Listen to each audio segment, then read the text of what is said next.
ఆంధ్రప్రదేశ్ మంత్రివర్యులు నారా లోకేష్ గారికి అటు పార్టీలోనూ ఇటు ప్రభుత్వంలోనూ కీలకమైనటువంటి పదవి దక్కబోతోందా? మహానాడు తర్వాత నారా లోకేష్ గారు పార్టీ పగ్గాలను చేపట్టబోతున్నారా? పార్టీకి సుప్రీం పదవిలో నారా లోకేష్ గారిని మనం చూడబోతున్నామా అంటే అవుననే సమాధానం ఇస్తున్నారు కొంతమంది రాజకీయ విశ్లేషకులు. ఈ నేపథ్యంలోనే అసలు తెలుగుదేశం పార్టీలో ఏం జరుగుతోంది, కేంద్ర ప్రభుత్వం ఇప్పుడు తెలుగుదేశం పార్టీకి సంబంధించినటువంటి సంస్థాగత విషయాల్లో ఎటువంటి నిర్ణయం తీసుకుంది అనేది మనం పూర్తి స్థాయిలో విశ్లేషణ చేసుకుందాం. ప్రస్తుతం మనతో పాటు ఉన్నారు ప్రముఖ రాజకీయ విశ్లేషకులు, ప్రముఖ సీనియర్ జర్నలిస్ట్ సిఎస్ రావు గారు. సార్తో మాట్లాడు. సార్ నమస్తే. సార్ నమస్తే.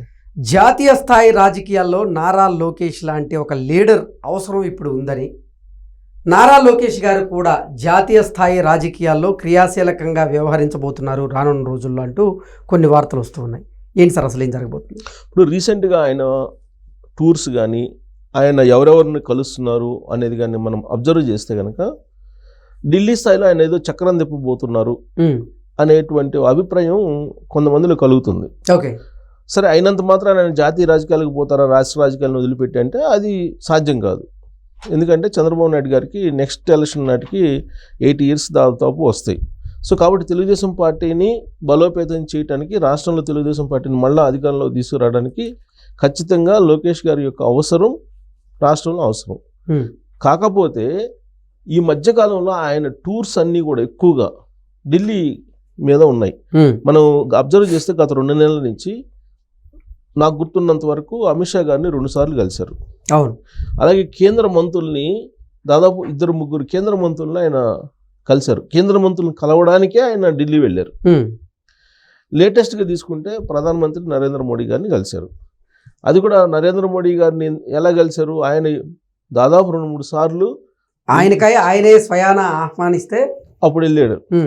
సో అంటే ఇప్పుడు బీజేపీ వాళ్ళన్నా ఈయన నాయకత్వాన్ని బలపరిచి వాళ్ళ అవసరానికి, రాజకీయ అవసరాలకు ఉపయోగించుకోవాలి అనేటువంటి యాంగిల్ వాళ్ళకు ఉండాలి. లేదు, లోకేష్ గారే రాష్ట్రంలో ఉండేటువంటి పరిస్థితుల దృష్ట్యా కేంద్రంతో మనకు అవసరం కాబట్టి కేంద్రంతో లైజనింగ్ చేసుకుందాం అని వెళ్ళి ఉండాలి. ఢిల్లీతోటి డీల్స్ చేస్తుండాలి. జనరల్గా ఏంటంటే చంద్రబాబు నాయుడు గారు జాతీయ లీడర్గా ఫోకస్ ఉంది ఆయనకి. దేశవ్యాప్తంగా ఆయనకంటూ ప్రత్యేకమైన గుర్తింపు ఉంది. ఇప్పుడు కాదు కదా, ఆయన ఎన్డీఏలో, యూపీఏలో పనిచేశారు, నేషనల్ ఫ్రంట్లో పనిచేశారు అని ఆయన జాతీయ స్థాయిలో అందరికీ తెలిసినటువంటి నాయకుడు. ఆయన ఈ మధ్యకాలంలో ఢిల్లీ టూర్స్ తగ్గించుకొని లోకేష్ గారిని ఎందుకు పంపిస్తున్నారు అనేది ఒక చర్చ. ఈ మధ్యకాలంలో ప్రతిదీ కూడా లోకేష్ గారి ద్వారానే చేస్తూ ఉన్నారు. ప్లస్ మీకు అమిత్ షా గారు కానీ లేదంటే నరేంద్ర మోడీ గారు కానీ లోకేష్ గారితో మీట్ కావడానికి వాళ్ళే ఇనిషియేటివ్ తీసుకొని రమ్మని చెప్పి అంటున్నారు. ఓకే. సో ఇలాంటి పరిస్థితుల్లో మరి లోకేష్ గారి రోల్ ఏంటి అంటే దేశ స్థాయిలో కూడా ఈయనే ఇనిషియేటివ్గా తీసుకుంటారా అనేటువంటి చర్చ ఒకటి వస్తుంది. ఎందుకంటే ఇప్పుడు మహానాడు జరగబోతుంది 27, 28, 29, అది కూడా కడపలో జరగబోతుంది. ఆ వేదిక మీద నుంచి ఆయనకి ఏదో ఎవరు ఊహించినటువంటి పదవి ఏదో ఇస్తారు, పార్టీ పగ్గాలు అప్పచెప్తారు కంప్లీట్గా అని చెప్పి అంటున్నారు.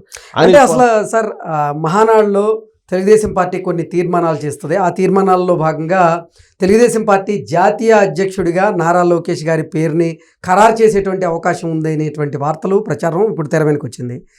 నిజంగా నారా లోకేష్ గారిని గనక తెలుగుదేశం పార్టీ జాతీయ అధ్యక్షులుగా ప్రకటిస్తే మరి చంద్రబాబు గారి పరిస్థితి ఏంటంటారు?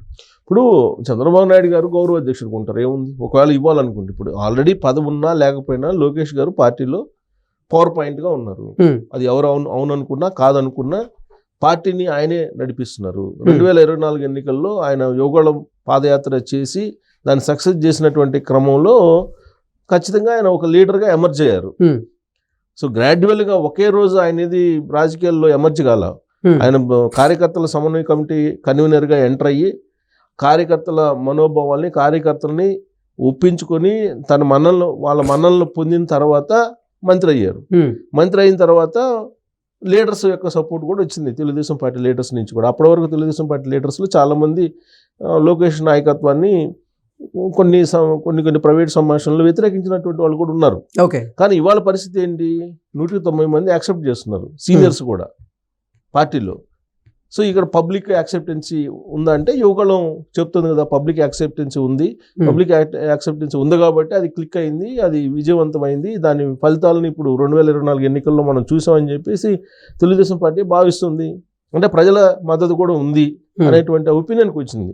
సో అలాంటప్పుడు 2029 ఎన్నికలను లీడ్ చేయాలంటే మరి పూర్తి స్థాయి పగ్గాలు కనుక అప్పచెప్పకపోతే లోకేష్కి పార్టీ మీకు కొత్త వరవడితోటి వెళ్ళాలి కదా. అందులో ఇప్పుడు ఉండేటువంటి జనరేషన్ తోటి ఆయన కనెక్ట్ అయి ఉన్నాడు అనే భావంతో తెలుగుదేశం పార్టీ ఉంది. రీసెంట్ గా జరిగినటువంటి పొలిట్ బ్యూరో సమావేశంలో కూడా అదే అంశం మీద చర్చించుకున్నారని తెలుస్తుంది. సో చాలా యాక్టివ్ అవుతున్నారు. ఇప్పుడు ఆయన పదవి ఉన్నా లేకపోయినా సంస్థాగతంగా కానీ లేదంటే మంత్రిగా ఉంది, కానీ ఆయన ప్రభుత్వంలో పార్టీలో పవర్ ఉంది, పవర్ సెంట్రిక్ గా ఆయన ఉన్నారు. ఇప్పుడు పార్టీలో అయితే ఆయన తిరుగులేని నాయకుడిగా ఉన్నారు కదా. ఇప్పుడు మనకి క్యాబినెట్ లో తీసుకున్నా ఆయన సూచించినటువంటి వాళ్ళే ఎక్కువ ఉన్నారు. అలాగే రాజ్యసభలు కానీ, రాజ్యసభ కూడా రాజ్యసభ ఎంపీకి కానీ లేదంటే ఎమ్మెల్సీల ఎంపీకి కానీ ఆయనకు సంబంధించినటువంటి టీంలో ఉండేటువంటి వాళ్ళు లేదంటే ఆయన అంగీకారంతో నియమించినటువంటి వాళ్ళు ఎక్కువ ఉన్నారని చెప్పి చెప్తున్నారు. అలాగే రీసెంట్ గా నియమించబడినటువంటి నామినేటెడ్ పోస్టులు కూడా మొత్తం ఆయన ఎంపిక ఎక్కువగానే ఉందని చెప్తున్నారు. గతంలో ఎప్పుడు లేని విధంగా ఈసారి వ్యతిరేకతలు కూడా ఏం లేవు కదా. నామినేటెడ్ పోస్టులు అనౌన్స్ చేసినప్పుడు, గతంలో నామినేటెడ్ పోస్టులు అనౌన్స్ చేసినప్పుడు కానీ ఎమ్మెల్సీ పదవులు అనౌన్స్ చేసినప్పుడు కానీ ఎంతో కొంత అలజడి ఉండేది పార్టీలో అంతర్గతంగా. కానీ ఇప్పుడు ఏం కనిపించట్లా. అంటే ప్రాపర్గా పార్టీని నడిపిస్తున్నారు అనేటువంటి భావం అయితే ఉంది. ఇంకోటి ఏంటంటే రాష్ట్రంలో ఉండే రాజకీయ పరిస్థితులను గమనించిన తర్వాత నరేంద్ర మోడీ గారు, అమిత్ షా గారు కూడా భవిష్యత్తు రాజకీయం దృష్ట్యా వాళ్ళ టార్గెట్ ఏంటి, కాంగ్రెస్ ముక్త భారత్. ఆ దిశగా వెళ్ళాలంటే కనుక దక్షిణ భారతదేశంలో ప్రాంతీయ పార్టీలతో కలిసి వాళ్ళు వెళ్లాల్సిందే. సో ఆ క్రమంలో రాబోయేటువంటి రోజుల్లో లీడర్గా ఎమర్జ్ అవుతున్నారు కాబట్టి ఎన్డీఏ వైపు తిప్పుకొట్టిన దానికి, ఎన్డీఏలో భాగస్వామ్యం కీలక భాగస్వామిగా భవిష్యత్తులో కూడా కొనసాగేందుకు మరి లోకేష్ని వాళ్ళు దగ్గరకు తీసుకుని ఆయన నాయకత్వాన్ని కూడా బలపరచవచ్చు. ఇప్పుడు ఉన్నది ఏంటి, డబుల్ ఇంజిన్ సర్కారు. ఎన్డీఏ ఇక్కడ రాష్ట్రంలో, దేశంలో కూడా ఎన్డీఏ. సో ఎన్డీఏ భాగస్వామ్య పక్షాలకు ప్రాధాన్యత ఇస్తున్నారు. మీరు గమనిస్తే కనుక 2014-2019 మధ్యలో చంద్రబాబు నాయుడు గారికి లాస్ట్ 1.5 year అసలు అపాయింట్మెంట్ కూడా లేదు నరేంద్ర మోడీ గారి దగ్గర. అప్పుడు న్యూస్ కూడా అదే కదా, వాళ్ళిద్దరి మధ్య చాలా తేడా వచ్చింది, చాలా గ్యాప్ వచ్చింది అని. కానీ ఈసారి అలా లేదు. మీ ఈసారి పాలు నీళ్ళలో కలిసిపోయారు, విడదీలైనటువంటి రిలేషన్స్ ఏర్పడుతున్నాయి. క్లియర్గా అర్థమవుతుంది కదా, ఫ్యామిలీ రిలేషన్స్ లాగా ఉంది అది.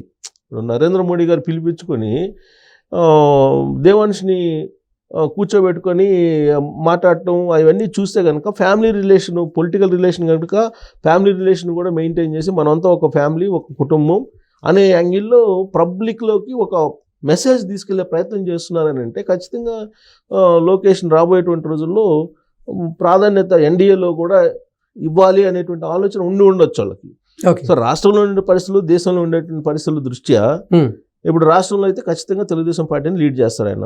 మహానాడులో ఇప్పుడు ఇందాక మీరు ప్రస్తావించినట్టు జాతీయ అధ్యక్షుడు ఇచ్చినా ఆశ్చర్యపోవసం లేదు. వర్కింగ్ ప్రెసిడెంట్ మహానాడులో తెలుగుదేశం పార్టీ కొన్ని తీర్మానాలు చేయబోతుంది. అందులో ప్రధానంగా వచ్చేసి నారా లోకేష్ గారిని తెలుగుదేశం పార్టీ జాతీయ అధ్యక్షులుగా ప్రకటించడం ఒక తీర్మానం అంటూ కూడా పెద్ద ఎత్తున ప్రచారం జరుగుతుంది. అంటే అసలు దీన్ని ఎలా చూడాలి? ఇప్పుడు సంస్థాగతంగా అది వాళ్ళు, ఇప్పుడు ఆయనకేమి పెద్ద అక్కడేమి అభ్యంతరం ఉండదు. ఎగ్జాక్ట్లీ దానికేమి చంద్రబాబు నాయుడు గారు గౌరవ అధ్యక్షుడు అవుతారు, ఏముంది. ఇప్పుడు వర్కింగ్ ప్రెసిడెంట్ అనేది ఒక ప్రపోజల్ ఉంది, అదేమో ఫెయిల్యూర్ పోస్ట్ అనేది ఒక సెంటిమెంట్ ఉంది, ఎందుకంటే తెలంగాణలో చూసాం కాబట్టి. సో కాబట్టి వర్కింగ్ ప్రెసిడెంట్ కాదు, అధ్యక్షుడికి సమానమైనటువంటి పోస్ట్ ఏదో ఒకటి కావాలి అనేది ఒకటి ఉంది. సో దానికి సంబంధించి జాతీయ అధ్యక్ష పదవి ఇస్తారా లేదంటే ఏదో ప్రెసిడెంట్ అనేది కూడా ఉంది. ఇది బాడీ జనరల్ ప్రెసిడెంట్ ఏదో సంథింగ్ ఏదో ఇంకొక పోస్ట్ ఏదో క్రియేట్ చేయాలనేది కూడా అనుకుంటున్నారు. ఒకవేళ జాతీయ అధ్యక్ష పదవి కానీ చంద్రబాబు నాయుడు గారు ఒకవేళ నో అంటే దానికి సమాంతరమైనటువంటి ఒక పోస్ట్ కూడా ఇవ్వాలని చెప్పేసి అనుకుంటున్నారు. సో కాబట్టి రాబోయే రోజుల్లో మీకు ఇదైతే పెద్ద ప్రాబ్లం ఉండదు ఇంటర్నల్గా పార్టీలో.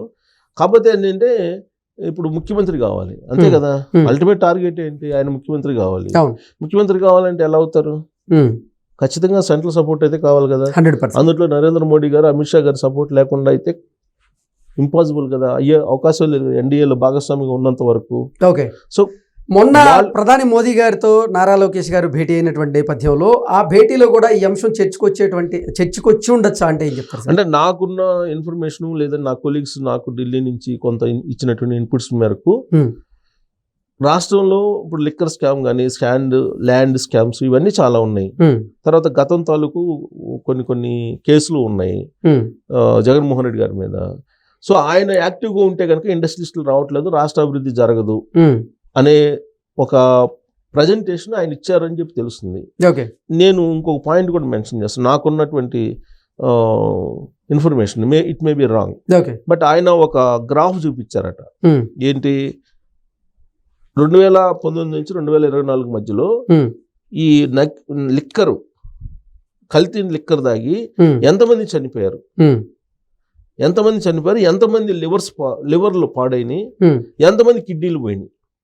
ఇది ఇంతకన్నా ప్రపంచంలో ఇంకా నేరం ఉందా అనే యాంగిల్లో ప్రజెంట్ చేశారు. కాబట్టి ఆయన తగిన శిక్ష ఇవ్వకపోతే కనుక రాష్ట్రం కూడా అభివృద్ధి చెందదు. మనం 2047 దిశగా రాష్ట్రాన్ని తీసుకెళ్లాలనుకుంటున్నాం కదా. ఉమ్, అది జరగాలంటే కనుక ముందు ఇలాంటి రుగ్మతలు ఏవైతే ఉన్నాయో వీటిని మనం అరికట్టాలి, మనం ఈ రుగ్మతలకి చికిత్స చేయాలి అనేటువంటి యాంగిల్లో ప్రజెంట్ చేశారని తెలుస్తుంది. ఓకే. సో దానికి సానుకూలంగా స్పందించాడు. అన్ని రకాలుగా నేనున్నాను, సపోర్ట్ చేస్తానని చెప్పి ఆయన నుంచి కూడా గ్రీన్ సిగ్నల్ వచ్చిందని చెప్పి తెలుస్తుంది.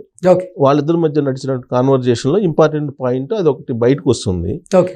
సో కాబట్టి రాబోయే రోజుల్లో ఖచ్చితంగా అటు ప్రభుత్వంలో ఇటు పార్టీలో ఆయన కీ రోల్ అయితే పోషించే అవకాశం ఉంది. ఆ పోస్ట్ ఏంటి అనేది ఏదైనా హై లెవెల్ పోస్టే ఉంటుంది. అది ఏ పోస్ట్ అనేది ప్రభుత్వంలో అయితే ఏదైనా చిన్న అభ్యంతరాలు ఉండొచ్చు జనసేన లాంటి వాళ్ళకి, జనసేన పార్టీకి. ఎందుకంటే ఆల్రెడీ జనసేన పార్టీకి పిలిచి నరేంద్ర మోడీ గారు లేకపోతే అమిత్ షా గారు చెప్తే వాళ్ళు కూడా కాదనేది ఉండదు. పార్టీలో అయితే మీ జాతీయ అధ్యక్షుడైనా అదే అబ్జెక్షన్ కాదు అనుకుంటున్నాను నేనైతే పార్టీలో. Okay. Okay sir, thank you so much.